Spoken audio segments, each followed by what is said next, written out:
He was perfectly fine, sleeping like an angel till you blasted in here. Well, shouldn't he be home, in his own bed? You know what? Go interrogate a witness. This isn't your courtroom. I'm his father. If he's not going to be kept on a sane schedule, then I'd like to know why. Okay, Tom. My mother had to work at the hospital. My sister had a sleepover. Not that she's old enough to babysit Daniel. And my babysitter had a raging sinus infection. You know, I considered telling him to stay home, pop a roast in the oven, and tuck himself into bed, but I decided to bring him with me instead. I got a news flash for you. I don't have a wife to hand my kid to. Welcome to my world. Life on planet single mother. Yeah, but you could have easily called me. I would have gladly watched him and kept him overnight. I wouldn't have been with him at all. I'd like to be with him, okay? He makes me feel good. I get to spend time with him. He's okay sleeping here with me. It is not about what you want. It's what's best for Daniel. That is first and foremost in my mind, always. I'm his mother. Look, I am trying to build a future for myself and for my son. How dare you belittle that? What do you want anyway? What are you even doing here? I was hoping that we could reach a compromise about Daniel's custody before we go to court. Compromise? Been there, done that. Compromise just means do it your way. Well, forget it. It's okay. I'm going to give him a bottle and try to put him back to sleep. You better be gone when I get back. It's okay, sweet. It's okay. Nobody, and I mean nobody, gets under my skin like that woman. Yeah, she seems pretty defensive. Why won't she talk to me? Why won't she try to reach a compromise? I mean, what is she planning? Have you learned anything? I'm sorry, Tom. The only thing I can think is she feels backed into a corner. She painted herself into that corner. You heard how belligerent she is. Yeah, but she feels like you're trying to rob her of everything that she has. It's ridiculous. I just want time guaranteed with my son. Oh, Tom, I'm just trying to tell you how she feels. Maybe if you would reassure her that you're not going to take Daniel away. I am not backing down on joint custody, Chris. You wouldn't come down on her so hard. Maybe she would hear what you're saying. I can't believe you're even asking me to back off. I'm not. See, now you're not even hearing what I'm saying. Emily's got you snowed. You're too blind to see it. This is it, huh? Come on, come on. Open No the trouble, door. sir.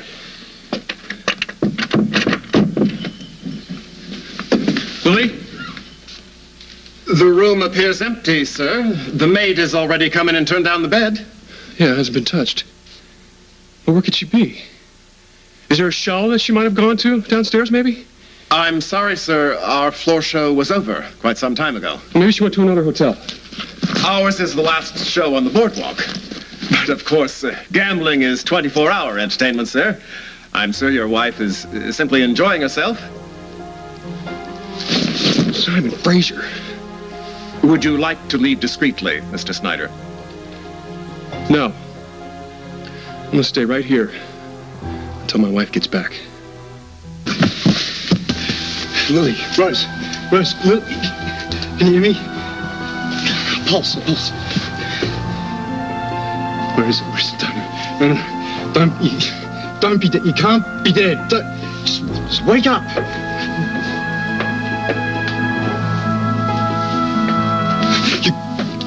You gotta wake up. They're coming. You. All right.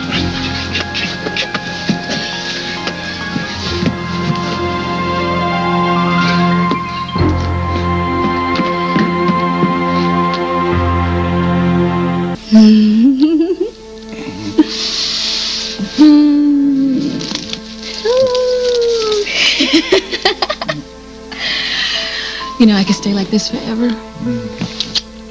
I don't even want to move.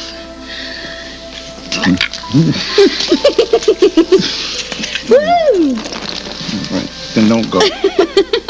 No, but I have to, Ben. I have to go back to Bob and Kim's, and I have to get Hope. What if she wakes up without me? She's just so used to me being there for her. I don't want you to go yet. I have to go either. I'm not exactly looking forward to seeing Kim again. You're not staying there tonight. After my last run-in with her, no.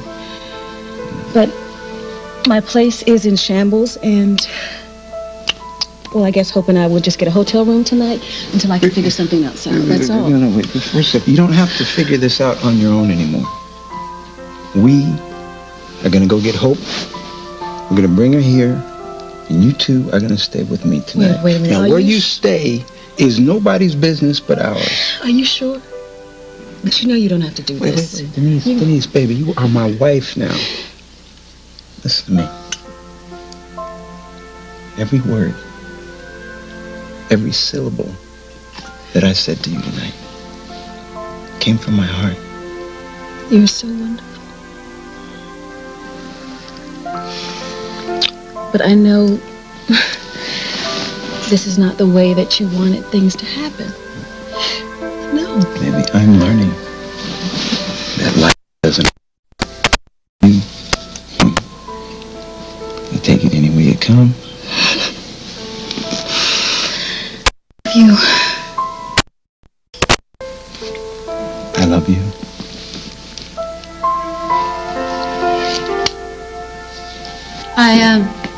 I couldn't sleep.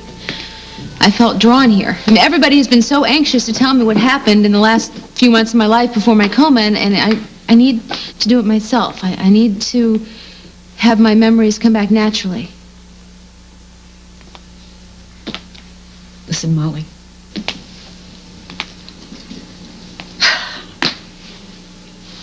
I'm really sorry that you've had such a terrible time, and I'm glad to see that you're on the mend. But to tell you the truth, the last few weeks have been very tough for my family, and seeing you right now is just... Kim, I know that Andy's missing. I also want you to know that I know that I caused Andy a lot of pain. Yes. I'm sorry. And I wish there was something I could do to make it up to you. Molly, just keep your distance right now. Well, you always were very straightforward with me. Hey, Kim, don't give up on Andy. What? Well, I know that you don't need advice from me or anything, but I'm just saying that miracles happen. And it would be a shame for you to give up hope.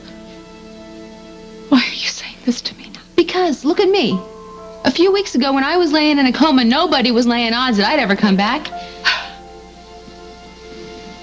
You're right, they worked. Right, and here I am, living proof that miracles do happen.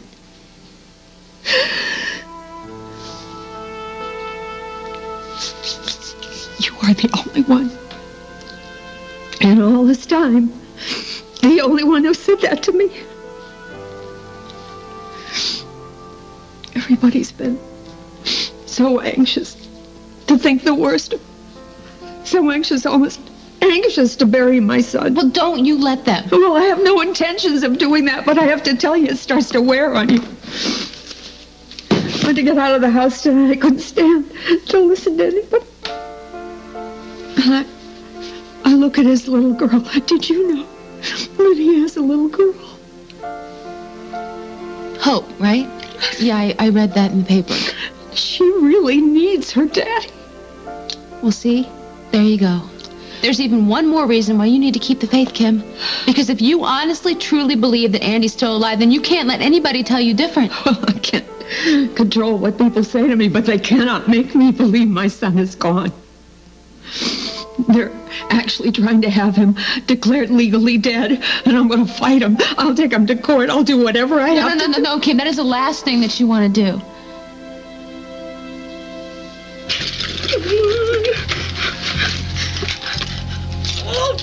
Mrs. Snyder? You look like you've seen a ghost. Someone was shooting at me.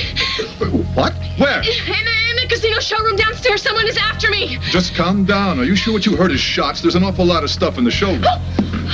Lily, is the guy bothering you? No. No, her husband. Holden. Oh, Holden. Thank goodness you're here. You've got to protect me.